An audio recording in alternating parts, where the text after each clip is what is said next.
Hey everybody, welcome to the G. Louise book series. I'm Christina, Kristina. This is where we read books, talk about books. Nothing special going on here, no theme music, no fancy anything going on. It's just me reading books, talking books. And I could really all use your likes and subscribes. It would help. One of these days I'll make 200. Yeah, right. Oh, it's been over a year now. This is birthday month. It's purple birthday month. But anyways, I'd appreciate it if you'd hit the like and subscribe and let me know I'm doing a good job. Really appreciate it there. Do you know who the fifth horseman is? I didn't know it till the end of this book. I had always been of the philosophy that there was only 4 horsemen. And if you watch Charmed TV show, there's the 4 horsemen. But according to this, there's a 5th one. Do you know who the 5th one is? So, we have a couple of different stories going on at the same time. We have someone is killing female escorts and putting them in fancy schmancy cars, and someone is killing patients at a hospital, and then there's a court case going on about someone killing people in a hospital. And then there's a sub-story under that hospital story. So let's get to it. So this is the 5th in our series. There's 4 in this so far. 23 happens to have 2. So we'll have to check that out when we get there. This is the Women's Murder Club. Aren't you cute? You want to see my pal? Lindsay Boxer.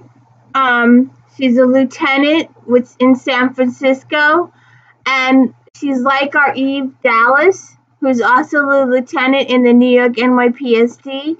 However, there are significant differences that I do not like between the 2 books. Now, or series, 2 series, because I'm a series person. If you didn't know that I'm a series person, I read series books. That's why when you tune on to my channel, you'll see 20 or 30 books by the same author, because I'm reading the series in sequential order.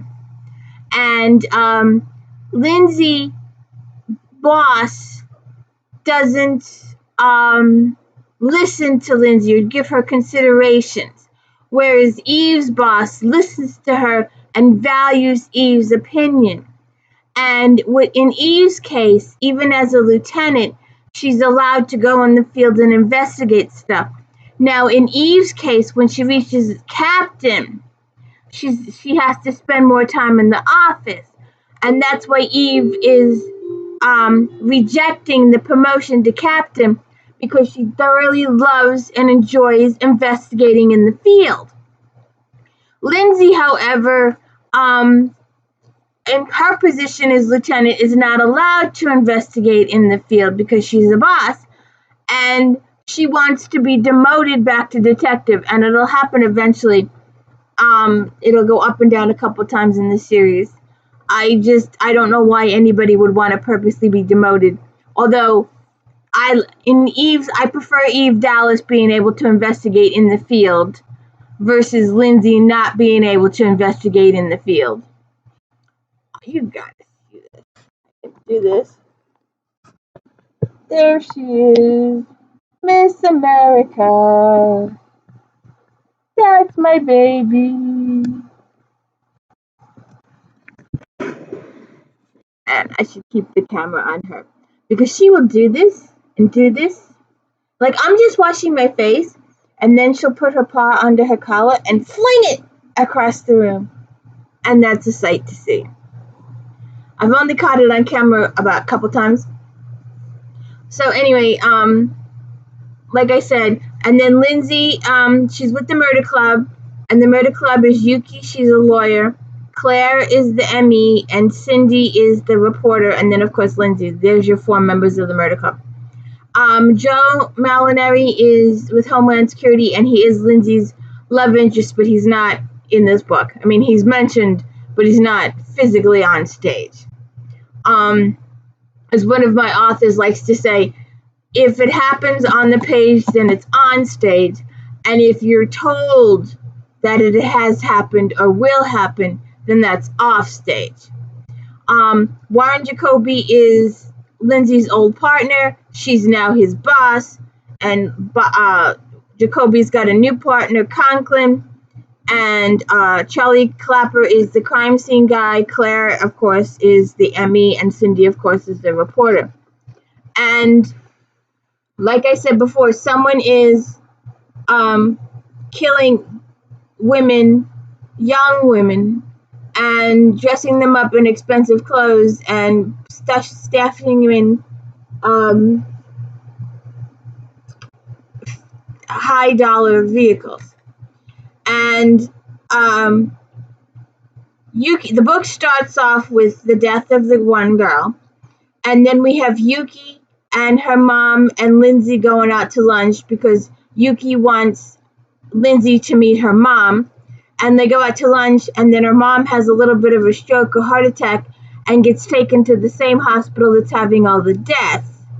And a little spoiler, her mom dies when she's supposed to be okay because she got the wrong meds.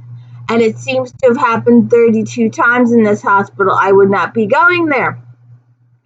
And a little spoiler for a future thing is that an 8-year-old kid dies of a broken arm. And because he was given them, there's something seriously wrong in this hospital, and Lindsay's got to put a stop to it. So you'll have to read what happens there.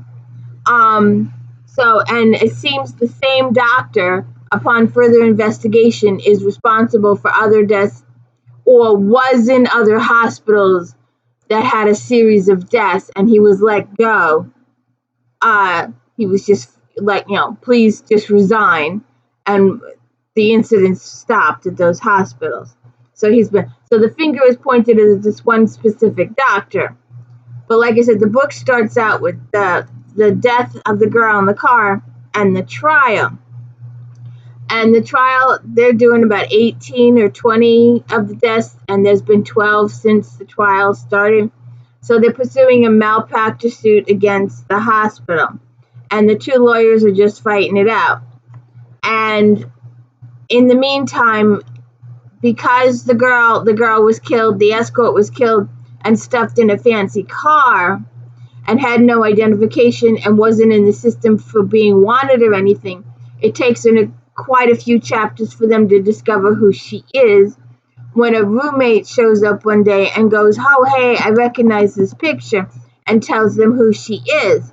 It's up until this point we're dealing with a Jane Doe. And there's quite a few things that are left, you're left guessing until much late in the book. So the deaths continue. The ladies in the car continue. One is a little overzealous, and they plant her in a car show car, which is interesting.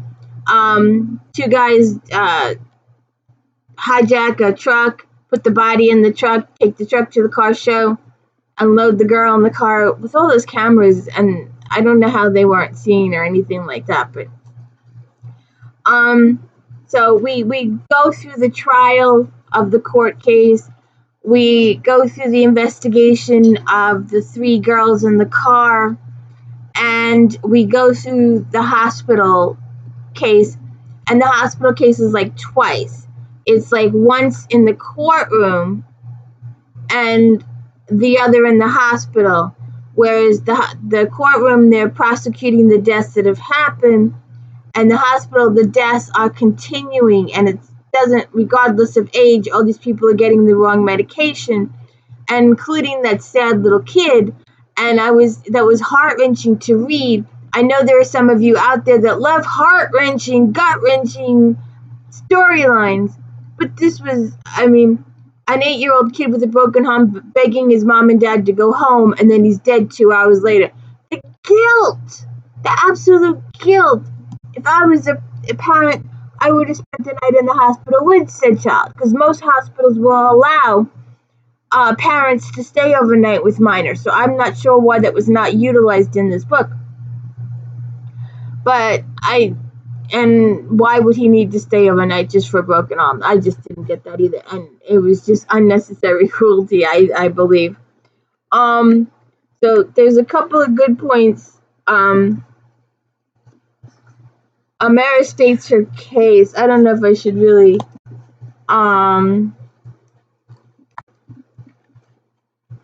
I like to read these books and share them with you, to share my love of these books with you. But last May, Amanda Clemens was in her driveway playing basketball with her 3 young boys, Amara said.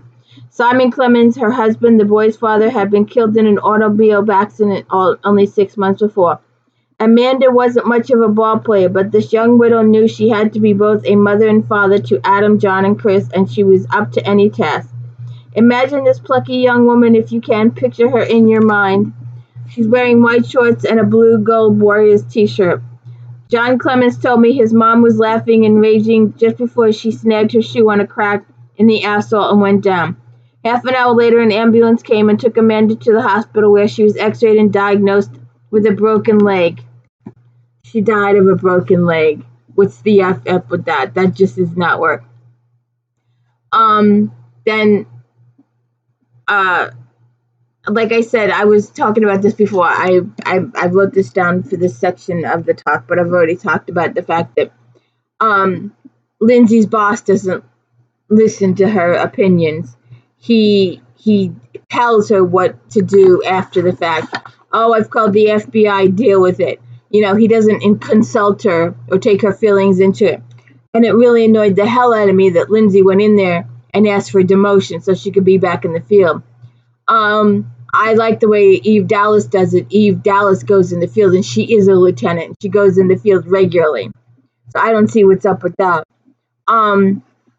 And so we go through and there's a couple of people that were given the wrong meds through intravenous, and because they were in the wrong bed. This one kid, the lawyer used the tactic that the one kid didn't have TV yet.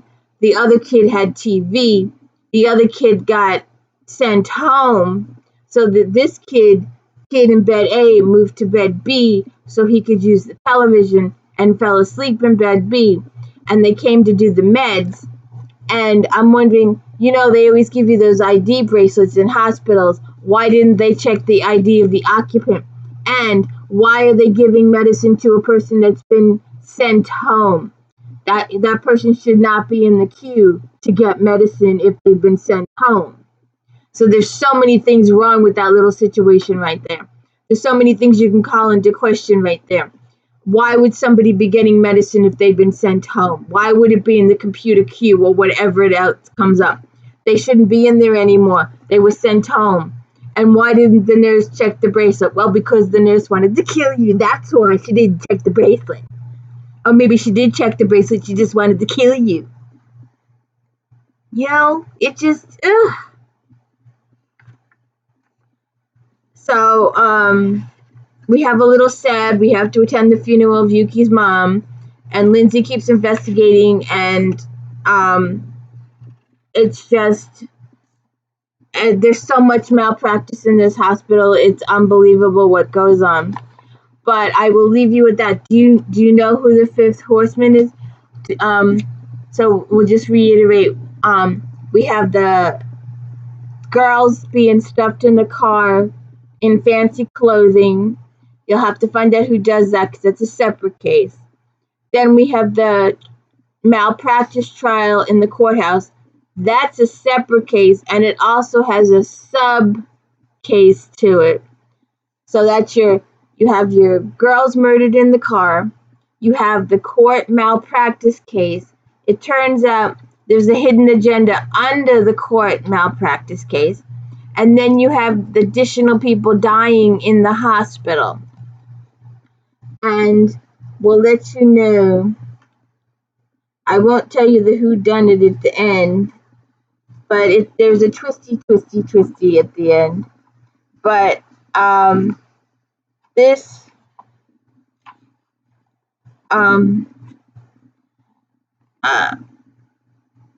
when my dad came home from the war, he was changed in many ways.